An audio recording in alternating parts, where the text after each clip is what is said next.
晒 Matthew 係咪福星贏真係香港第一場下馬啦？咁啊，今場嗰個步速嘅掌控都係佢贏馬嘅關鍵喎。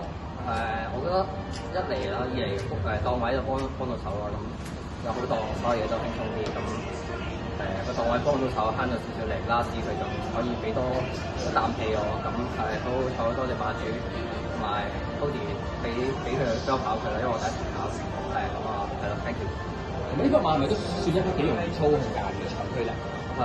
我第一次騎，我感覺上佢算係即係做啱晒嘢嘅，咁佢純粹可能係上季係比較後生，咁佢慢慢開始 mature，咁係我相信佢會跑完呢場都會有啲進步。咁 Matthew 喺踏入10月中後期個手風又明顯轉順啦，唔計停賽期都已經連贏咗4年啦。其實而家自己係咪都可以話即係進入晒嘅狀態？其實我一直我感覺我都唔係話自己唔知過嘅嘢，純粹係真係爭少少